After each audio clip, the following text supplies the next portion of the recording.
Yeah guys, Beast back with some more beastly content. Today we're going to be covering everything to do with growing crops, multiplying seeds, having as many of any sort of seed as you need, including the contaminated seeds. All you need is one, and you can grow it into 3, then 3 to 9.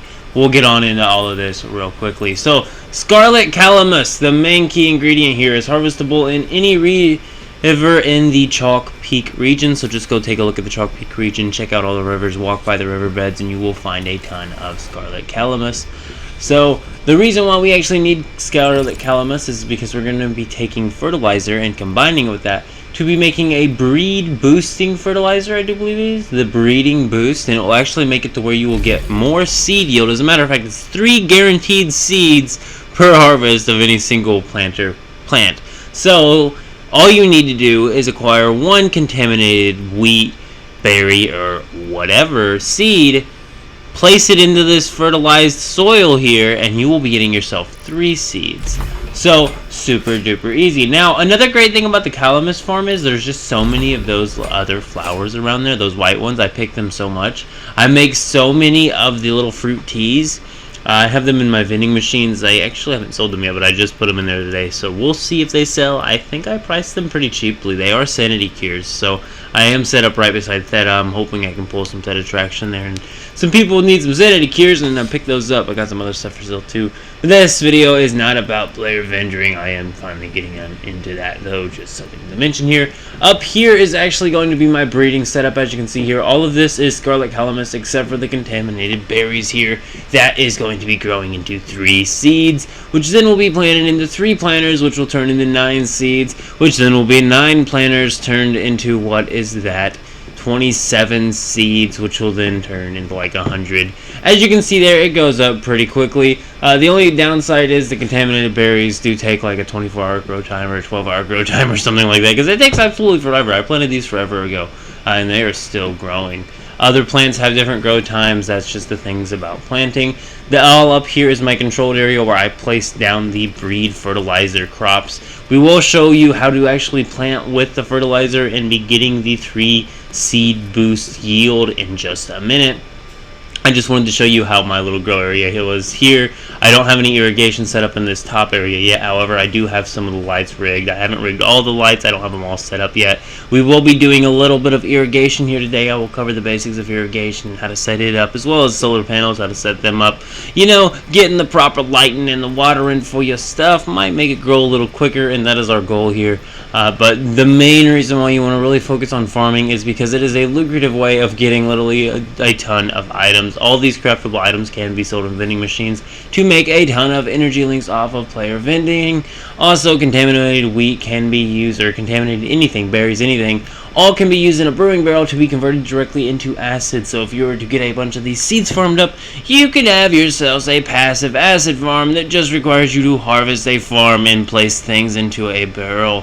Pretty nice if you ask me. This is how you do it. If you need a bunch of beet seeds, this is how you do it. If you need a bunch of saffron seeds, this is how you do it. All you gotta have is a couple starter seeds, and then you are good to go, guys. Super duper easy. We're gonna get on over here now, and we're gonna go ahead and plant some of these seeds into this breed boosting fertilizer.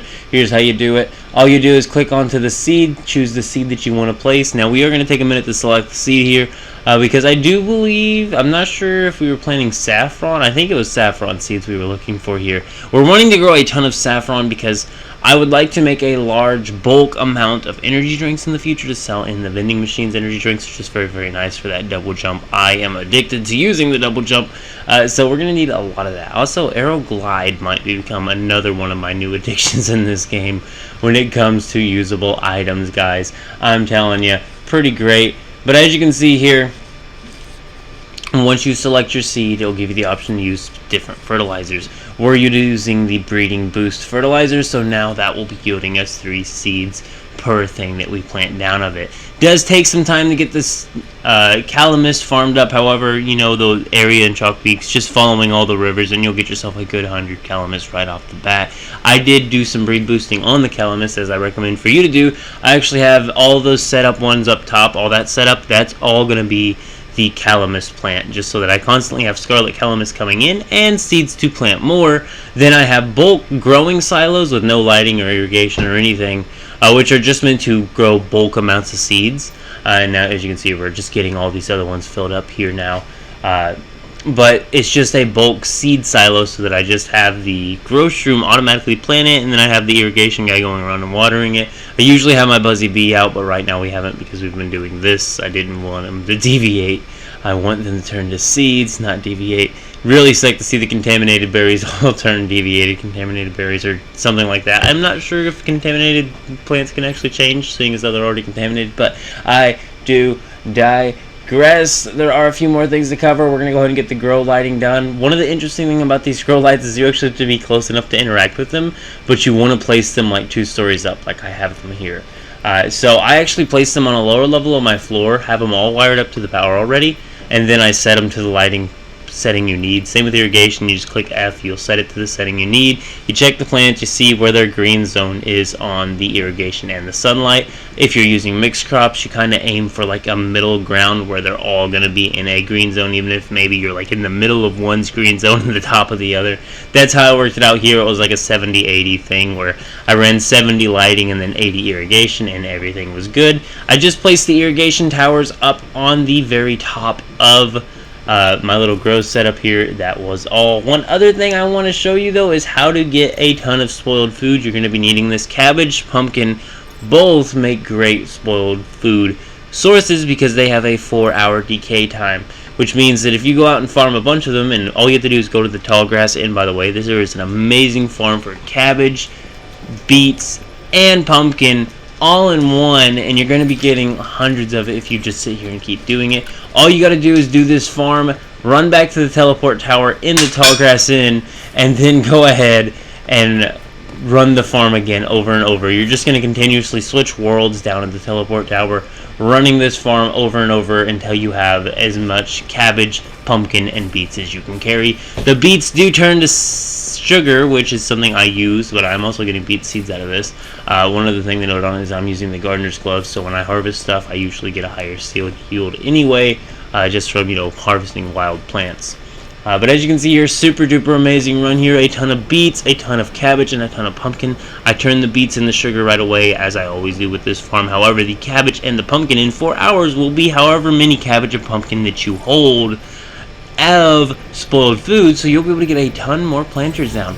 There's a total of 250 production planters that you can actually place down, but I'm thinking that's including the other type of production facilities, so I'm probably going to be aiming for like a 200 planter farm in the end with, silos of bulk growing. We may eventually try and get some lighting in there. I'm not 100% sure on doing that though, but I do believe this is about the end of it. That's how you multiply seeds. This is how you get yourself a really, really nice growing setup here. I'm just kind of showing you how my silos are currently looking. They do need more, and then once again filling up this silo, and then we'll be able to build the next one. I think the next one's actually going to branch off to the side. I'm kind of trying to make like a tree look to the top of my base, but I do believe this is about the end of the video, guys. Go ahead and leave a like on it if you did enjoy it, and keep it beast mode.